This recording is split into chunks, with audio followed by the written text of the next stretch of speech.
Salut à tous, c'est Fab et aujourd'hui on va parler d'une série télé Netflix, la série Ragnarok. Alors comme d'habitude, il y aura une partie sans spoil, une partie spoiler.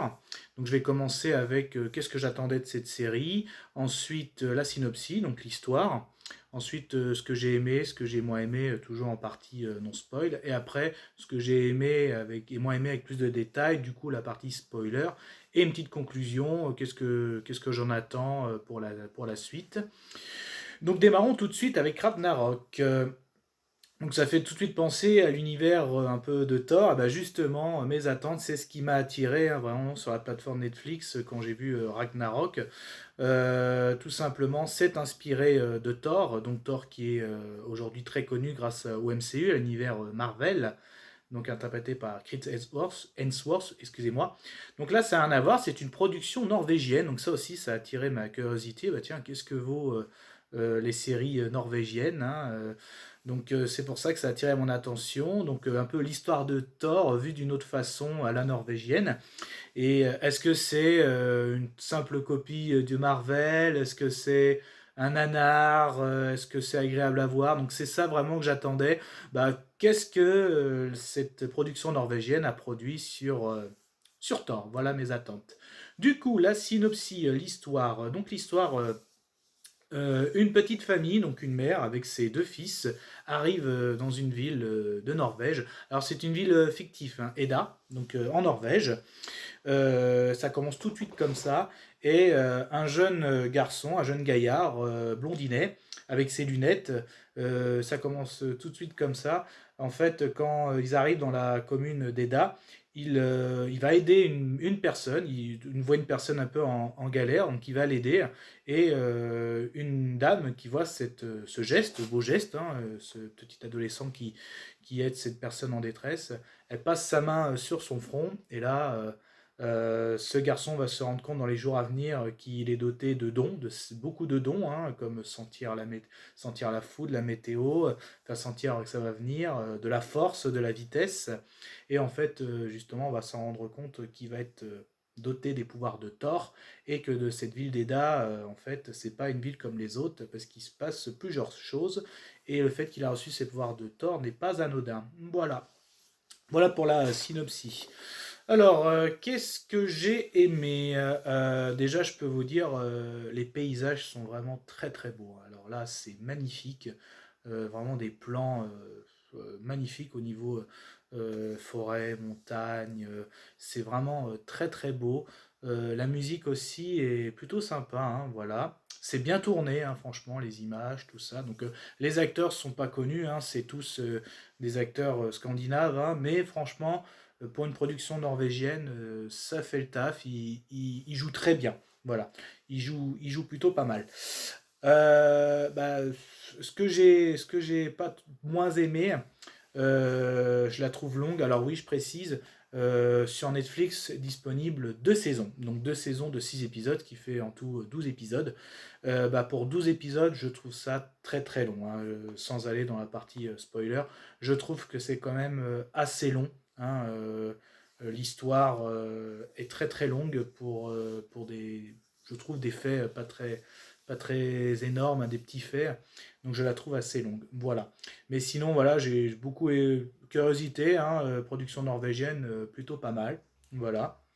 Donc je pense que ceux qui ont aimé l'univers de Thor, vous allez trouver beaucoup de détails, de points sur cette mythologie qui est très intéressant aussi, hein. On trouve il y a plein de petits et c'est bien amené, je trouve. Ou alors c'est intéressant, original aussi dans certains cas.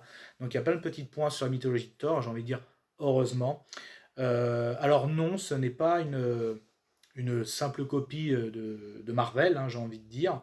C'est pas non plus un nanar, hein, voilà, mais quand même, je le redis, pour moi c'est long. Voilà, c'est long.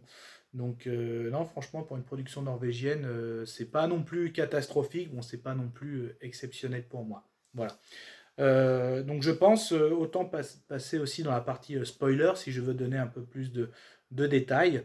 Donc partie spoiler, c'est-à-dire en fait si vous avez déjà vu la série que vous voulez partager, il n'y a pas de souci. Sinon si vous ne l'avez pas vu, vous ne voulez pas être spoilé, demande de quitter la vidéo. Je laisse un laps de temps.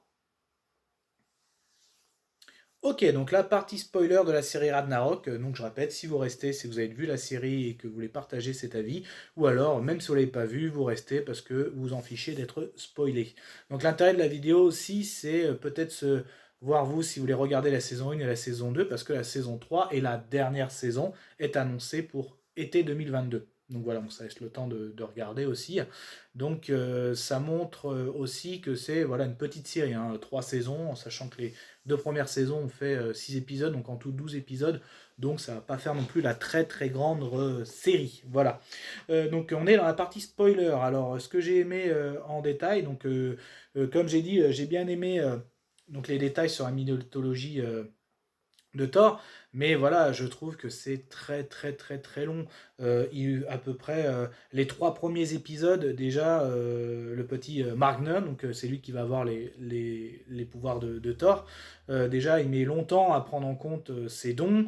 C'est quelqu'un qui à la base qui est un peu rejeté hein, dans la société, donc il se fait juste une copine et sa copine malheureusement meurt dans des situations tragiques mais très douteuses. Donc il se met à enquêter, donc il enquête, c'est très long son enquête, bah, c'est la moitié de la première saison. On apprend aussi que cette commune d'Eda, cette petite ville d'Eda en Norvège, bah voilà, elle est surtout maintenue par une très grosse usine tenue par des personnes qu'on sans doute très vite qui sont des méchants. Et en fait, les méchants, ce sont tout simplement des géants. Donc des géants qui ont la forme humaine, bien sûr, qui ont pris l'apparence humaine, mais qui ont des X années, hein, on va dire, au compteur. Et ceux qui dirigent la ville, hein, voilà, et en fait, ils n'hésitent pas à la polluer, tout ça. Donc c'est très porté aussi sur l'environnement, l'écologie. Donc c'est plutôt pas mal, hein, parce que c'est vrai que Thor, c'est quelque chose qui tient à cœur aussi. Donc c'est une belle approche aussi. Mais voilà, pareil, les méchants, voilà, tu les sens pas super terribles, pas super badass, quoi. Je dis toujours, pour faire une bonne série, un bon film de super-héros, ils font un bon héros, mais ils font aussi des bons méchants. Et là, je trouve que les méchants, voilà, c'est pas terrible, quoi, je le trouve. C'est une famille de géants, quoi. Il y a le père, la mère, le fils et la fille. Bah, voilà, je les trouve pas terribles, quoi. C'est clair, c'est vraiment pas terrible, quoi. Pareil, à un moment, à la fin de la saison 1, ils se rendent compte que, parce qu'ils vivent pépère, hein, parce que, je rappelle, il y a des années, hein, c'est le Ragnarok, il y a eu le combat entre les dieux et les géants, hein, c'est un conflit qui dure X temps, et là en gros les géants ils ont survécu et ils vivent tranquilles sur Terre depuis des années, et quand ils se rendent compte que potentiellement un nouveau Thor arrive, bah, ils s'inquiètent pas plus que ça, alors que Thor c'est un super dieu, donc ouais, ça va, oh, t'es sûr, non, on n'est pas sûr que c'est Thor, ou si, peut-être, donc et en fait ça tourne, et c'est long à se mettre en route. Voilà, je trouve que c'est très long à se mettre en route. Donc il y a des références pardon, qui dit Thor dit Loki. Donc oui, il a un frère, bien sûr, Magna, qui s'appelle Loritz. Donc c'est vrai que lui, il a des airs aussi de Loki, hein, le petit brun, tout ça. Là. Le petit brun tout maigre, là, c'est.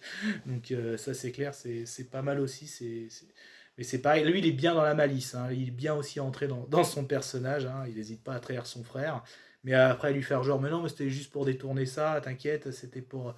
Là-dessus, ça va, c'est pas mal. C'est plutôt pas mal.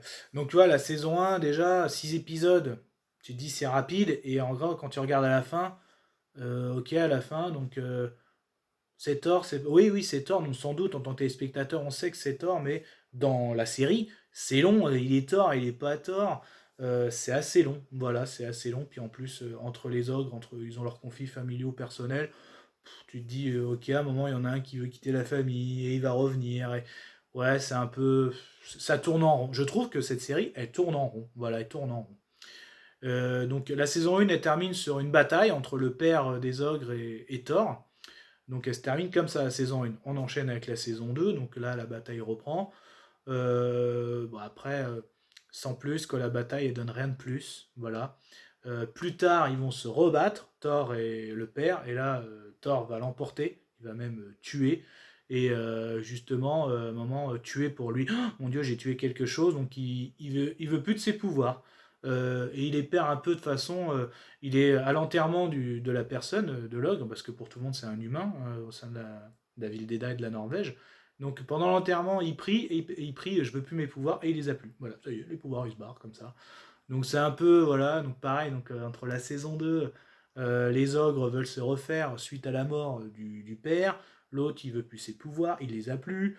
Euh, mais c'est pareil, en gros, on le sait que Thor est là, mais les ogres, ils savent que Thor, je leur dis, hein, je me répète, hein, mais c'est ça en fait la série. C'est pour ça que je me répète, parce que c'est ça. Ils savent que c'est Thor, mais ils en font pas plus, quoi, pour le tuer, tout ça, ou pour le combattre, c'est sans plus, quoi. Ça tourne en rond, je trouve que c'est une série qui tourne en rond, et qui avance pas plus que ça. Alors j'ai beaucoup aimé aussi la scène avec Loki, enfin une scène avec Loki, pardon. On sait que Loki donne naissance à plusieurs enfants, dont un des plus connus, je pense que c'est le serpent de Midgard. Et là, dans la série, bah, il donne naissance, on peut dire, parce que bah, il a un ver solitaire dans la série, et justement, ce ver solitaire, il survit, parce que bon, il se fait extraire, hein, comme une opération qu'on connaît, que les médecins connaissent, et il le garde parce qu'il est vivant. Le médecin dit, bah, il est vivant, il le garde, il le ramène chez lui, le machin, il grandit, il devient énorme, et justement, à la fin de la saison, c'est un peu le cliffhanger de la saison 2 parce que le fils veut tuer Loritz, donc le frère de Thor, hein, de Magner, et en fait, il lui dit ne me tuez pas, j'ai quelque chose, justement, qui peut vaincre mon frère. Et justement, Thor arrive, et justement, comme quoi c'est long, c'est le dernier épisode de la saison 2 où tu vois une scène avec Mjolnir, en sachant que la série se termine, saison 3 c'est la dernière. Et au bout de la fin de la saison 2, il a une scène avec son marteau, avec Mjolnir. Donc il arrive, il détruit la bagnole des ogres, parce qu'il pense que ils étaient en train de défoncer son frère. Donc voilà, il fait mon frère, je suis là, pas de souci. Et en fait, la saison n'est pas tout à fait finie parce que tu t'aperçois qu'à la fin, il libère son serpent qu'il gardait dans sa chambre, là, le Ritz, un espèce de gros, il est devenu énorme, monstrueux à la fois. Donc il le libère dans le lac, voilà. Donc tu te dis, à mon avis, j'ai le serpent de Midgard, et ils savent que le serpent de Midgard, c'est un grand ennemi de Thor, donc saison 3, à mon avis, il y aura ça. Donc il y avait un autre cliffhanger aussi, parce que au début, alors, le fils voulait trahir la famille, enfin pas trahir, il voulait quitter la famille parce il était tombé amoureux d'une humaine. Sauf que l'humaine elle perd son père, donc elle veut repartir, et donc du coup, comme lui l'ogre il perd son père, ah bah, j'ai perdu mon père, bah, je reviens dans la famille, comme ça. C'est ce que je dis, ça tourne en rond, ça tourne en rond. Et là après c'est la sœur qui voulait reprendre le flambeau familial, mais comme le frère est revenu, le frère c'est le big boss de l'usine et de tout ça, et bah c'est la sœur qui voulait trahir. Donc elle a essayé de trahir, notamment elle voulait aider à ce que Magner, donc Thor, forge Mjolnir, notamment. Il y a une scène aussi à la fin où ils couchent ensemble, et on sait que bah, dans la mythologie, Saxa et Thor ont été amants, et que potentiellement Saxa peut être enceinte aussi de Thor. Donc voilà ce que peut annoncer la saison 3. Donc Thor peut être papa, Loki toujours dans la trahison, donc une bataille finale forcément. Donc voilà, donc en conclusion, qu'est-ce que j'attends pour la fin? Alors est-ce que je vais regarder? Je pense que oui. S'il me présente sur 6 épisodes, oui. Ouais, même 5 serait pas mal. Donc je pense que je vais regarder si c'est une série assez courte. Alors c'est pas ce que j'attends la hype le plus. Bon, je tiens quand même à dire, chapeau les Norvégiens, faut oser hein, quand même. Voilà, une production norvégienne, on va sortir une série sur Thor, en sachant que le succès qu'a Thor au cinéma avec Marvel, fallait oser. Alors c'est pas non plus à la ramasse, c'est pas, voilà, ça reste, c'est beau à voir, c'est beau à regarder, mais au niveau des images, mais au niveau de l'histoire, ça tourne en rond. Voilà ma conclusion. Ça tourne en rond, ça tourne en rond. Et pour la fin, pas grand chose. Voilà, pas de scène épique pour moi. Donc voilà, voilà mon avis sur la série saison 1 et saison 2 de Ragnarok, série sur Netflix. Donc si vous voulez la voir avant d'attaquer la saison 3, n'hésitez pas. Bah, sinon, on se retrouvera aussi pour, à mon avis, donner un avis sur la saison 3 et bah, l'avis complète de la série. Bah voilà, je vous laisse là-dessus. Kenavo!